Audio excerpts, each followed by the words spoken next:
ഒരു കപ്പ് കാപ്പി കുടിച്ച് അല്ലലില്ലാത്ത മനസ്സുമായി അയാളിരുന്നു. ആ ദിവസം ഭാര്യയിൽ നിന്ന് ലഭിച്ച മനസ്സ് നിറച്ച വാർത്തയിൽ അയാൾ സന്തുഷ്ടനായിരുന്നു. രാവിലെ മാർക്കറ്റിൽ പോയി ജനക്കൂട്ടത്തിൻ്റെ ഭാഗമായി. അവിടെയെങ്ങും തെരുവു കച്ചവടക്കാർ ഇടം പിടിച്ചിരുന്നു. എല്ലാത്തരം വസ്ത്രങ്ങളും അവർ വിൽപ്പനയ്ക്ക് വെച്ചിരുന്നു. ആണുങ്ങളുടെയും പെണ്ണുങ്ങളുടെയും കുട്ടികളുടെയും വസ്ത്രങ്ങൾ, അടിവസ്ത്രങ്ങളും മേൽവസ്ത്രങ്ങളും. പുറത്തേക്ക് പോകുന്നതിന് കുറച്ച് മുമ്പ് വരെ അയാൾ സംശയിച്ചു നിൽക്കുകയായിരുന്നു. ഒടുവിൽ അയാൾ ചോദിച്ചു, മുതലാളി, 100 ദിർഹം തരാമോ? മാസാവസാനം തിരിച്ചു നൽകാം. 100 ദിർഹം അയാളുടെ പോക്കറ്റിൽ ഭദ്രമായി. തളർന്ന ഹൃദയത്തിൽ അല്പം സന്തോഷം നിറഞ്ഞു. 100 ദിർഹം നോട്ട് പുറത്തെടുത്ത് വിരലുകൾക്കിടയിൽ മുറുക്കി പിടിച്ചു. കൊടും ചൂടത്ത് ആ നോട്ട് വിയർപ്പിൽ നനഞ്ഞിരുന്നു. കോയ വസ്ത്രക്കൂമ്പാരങ്ങളിലേക്ക് നോക്കി. അന്ധാളിച്ച കണ്ണുകൾ ഒടുവിൽ ഒരു പച്ചപ്പെട്ടിയിൽ തങ്ങി നിന്നു. അതിൽ കുട്ടിയുടുപ്പും ട്രൗസറും മുന്നാര തുണിയുമാണ് ഉണ്ടായിരുന്നത്. അയാൾ അതെടുത്തു. അതിൽ നിന്ന് പറഞ്ഞറിയിക്കാനാവാത്ത ഒരു സുഗന്ധമുയരുന്നതായി അയാൾക്ക് അനുഭവപ്പെട്ടു. വില നൽകി കുട്ടിയുടുപ്പിൻ്റെ കൂട് നെഞ്ചോട് ചേർത്ത് പിടിച്ചുകൊണ്ട് നടന്നു നീങ്ങി. കുഞ്ഞിൻ്റെ ഉമ്മയ്ക്കും എന്തെങ്കിലും വാങ്ങണമല്ലോ എന്ന് അപ്പോഴാണ് അയാൾ ഓർത്തത്. ആ ചിന്ത അയാളെ അടുത്ത കടയിലേക്ക് നയിച്ചു. അയാളെ തേടി ഒരു നല്ല വാർത്ത വന്നിട്ട് എത്രയോ നാളായിരുന്നു. എന്നാൽ ഇന്നലെ വന്ന കത്തിൽ സുവാർത്തയായിരുന്നു. വിദൂരത്തുള്ള അയാളുടെ ഭാര്യ ഒരു കുഞ്ഞിന് ജന്മം നൽകിയിരിക്കുകയാണ്. ആ കത്ത് അയാൾ വീണ്ടും വീണ്ടും വായിച്ചു. അയാളുടെ നിശ്വാസങ്ങൾക്ക് ചൂടേറി. അയാൾ കത്തിൽ ഉമ്മ വെച്ചു. കടലാസ് നിവർത്തി മറുപടി എഴുതാൻ തുടങ്ങി. ഭാര്യയുടെ കത്തിൽ ഇങ്ങനെ പറഞ്ഞിട്ടുണ്ട്: 1 മാസത്തേക്ക് എനിക്ക് ജോലിക്കൊന്നും പോകാനായില്ല. അതിനാൽ വീട്ടുചെലവിനും കുഞ്ഞിൻ്റെ കാര്യങ്ങൾ നോക്കാനുമുള്ള പണം മുഴുവനായും അയക്കണം. അത് കുഴപ്പമില്ല, അയാൾ മനസ്സിൽ പറഞ്ഞു. മറുപടി അയാൾ ഇങ്ങനെയാണ് തുടങ്ങിയത്: അവന് അബ്ദുല്ല കോയ എന്ന് പേരിടുക, അല്ലെങ്കിൽ ഈസ, വേണ്ട വേണ്ട, മുഹമ്മദ് കോയ. നീ അവനൊരു പേര് കണ്ടുവച്ചിട്ടുണ്ടോ എന്നെനിക്കറിയില്ല. ഈ സമയത്ത് നിനക്കൊപ്പമുണ്ടാകണമെന്നുണ്ട്. പക്ഷേ നിനക്കറിയാമല്ലോ, എനിക്കാകെ ചെയ്യാൻ കഴിയുക ഇവിടുത്തെ ജോലി ചെയ്യുക എന്നത് മാത്രമാണ്. അയാൾ എഴുത്തു നിർത്തി. ഭാര്യയുടെ കത്ത് കിട്ടിയപ്പോൾ മുതലാളിക്കടുത്തേക്ക് ഓടിച്ചെന്ന് ചിരിച്ചുകൊണ്ട് പറഞ്ഞതോർത്തു. മുതലാളി, എനിക്കൊരു മകൻ പിറന്നു. മൂത്ത ഒരു ആൺകുട്ടിയുണ്ടായിരുന്നു. അവൻ ട്രെയിൻ തട്ടി മരിച്ചു 14 കൊല്ലം മുമ്പ്. ഇതാ ഇപ്പോൾ. മുതലാളി അയാളെ അഭിനന്ദിച്ച് കടന്നുപോയി. കോയ അവിടെ നിന്നു. അയാളുടെ ഹൃദയം സന്തോഷത്താലും പ്രതീക്ഷകളാലും നിറഞ്ഞിരുന്നു. അയാൾ കത്തിൽ കൂട്ടിച്ചേർത്തു: കുഞ്ഞിനെയും നിന്നെയും എത്രയും പെട്ടെന്ന് വന്ന് കാണാൻ ഞാൻ ശ്രമിക്കും. ഞാൻ സാധനങ്ങൾ തപാലിലാണ് അയക്കുന്നത്. കുഞ്ഞിനെ നന്നായി നോക്കുക. ഇനി എന്താണ് പറയേണ്ടത് എന്ന് എനിക്കറിയില്ല. അയാളുടെ കണ്ണുകൾ നിറഞ്ഞു തുളുമ്പി.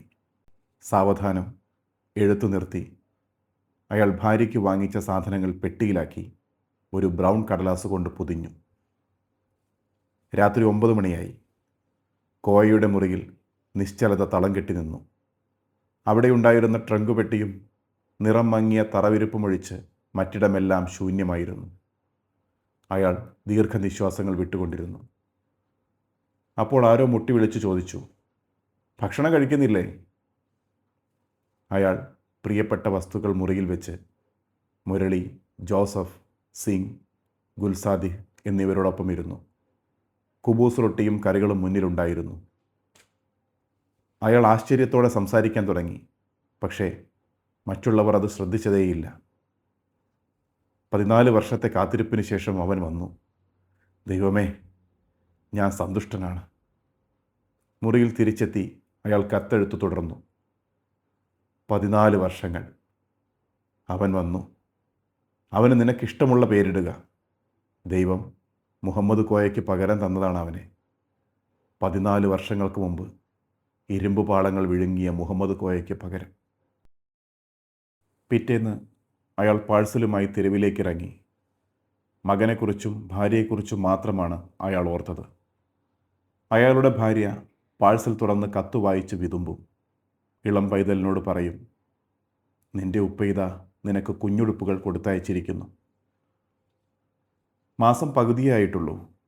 അടുത്തൊന്നും നാട്ടിലേക്ക് പോകുന്ന കാര്യം അയാൾ ആലോചിച്ചിട്ടേയില്ല. അതിനാലാണ് പാഴ്സൽ അയക്കാനുള്ള തീരുമാനത്തിൽ കോയ എത്തിയത്. ആളുകൾ പോസ്റ്റ് ഓഫീസിനകത്തേക്ക് വരികയും പോവുകയും ചെയ്യുന്നുണ്ടായിരുന്നു. ഇനി 50 ദിർഹം കൂടി വേണം.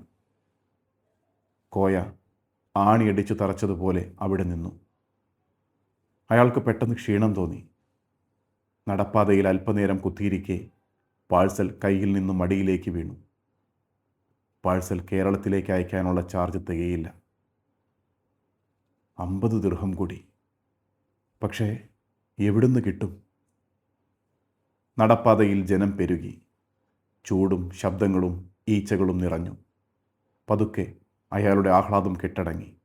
സന്തോഷത്തിൻ്റെ അവസാന ബിന്ദു കാറ്റ് പൊടി പറത്തിക്കളയുന്നത് പോലെ ഇല്ലാതായി. ആ നിമിഷത്തിൻ്റെ കയ്പ് എല്ലാം തുലച്ചു. ഇളം കുഞ്ഞിൻ്റെ മേനിയുടെ സുഗന്ധം അയാളുടെ മൂക്കിലേക്ക് കടന്നു വരാതായി. ബാക്കിയായത് അയാളുടെ ഭാര്യയുടെ കണ്ണീർ, വർഷങ്ങളായി തുടരുന്ന ദുരിതങ്ങൾ, മനസ്സുമടുപ്പിൻ്റെ കയ്പ്, ഏകാന്തതയുടെ മുൾശിഖരങ്ങൾ, റോഡ് പണിക്കാരനായി കഴിഞ്ഞ വർഷങ്ങൾ. ഈ നടപ്പാത, ഈ തെരുവ് എല്ലാം നിർമ്മിച്ചത് കോയയും സഹപ്രവർത്തകരുമാണ്. രാത്രി ഏറെ നേരം അലക്ഷ്യനായി അയാൾ നടന്നു. പെട്ടെന്ന് പ്രതീക്ഷയുടെയും ശുഭാപ്തി വിശ്വാസത്തിൻ്റെയും തരി അയാളുടെ ഉള്ളിൽ വീണു. പിറ്റേന്ന് രാവിലെ ക്ഷീണിച്ച കാലുകളുമായി അയാൾ മാർക്കറ്റിലേക്ക് നടന്നു. ജനങ്ങൾ അവിടേക്ക് വന്നു തുടങ്ങിയിട്ടേ ഉണ്ടായിരുന്നുള്ളൂ. തെരുവ് കച്ചവടക്കാരനോട് കോയ ചോദിച്ചു, ഈ സാധനങ്ങൾ നിങ്ങൾ തിരിച്ചെടുക്കുമോ? ഇന്നലെയാണ് ഞാനിത് നിങ്ങളുടെ കയ്യിൽ നിന്നും വാങ്ങിയത്. കച്ചവടക്കാരൻ അയാളെ നോക്കിയതേയില്ല.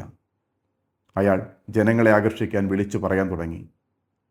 കോയ ആത്മഗതമെന്നോണം സ്വരം താഴ്ത്തി പറഞ്ഞു, അവൾക്ക് പിന്നീട് അയക്കാം. കുട്ടിക്കുള്ളത് അയക്കാൻ ഉമ്മയ്ക്ക് വാങ്ങിയതിൻ്റെ വില മതിയാവും. അയാൾ മാർക്കറ്റിൽ ചുറ്റി നടന്ന് ഇരിക്കാൻ സ്ഥലം കണ്ടെത്തി. ഭാര്യയ്ക്ക് വേണ്ടി വാങ്ങിച്ച വസ്തുക്കൾ വിൽക്കാനായി നിരത്തി. പക്ഷേ ആരും അത് വാങ്ങിയില്ല. ഓരോരുത്തരോടായി അയാൾ കേണു, ഇത് നല്ല തുണിയാണ്, ഇന്നലെ 40-ന് വാങ്ങിയതാണ്, 30-ന് തരാം.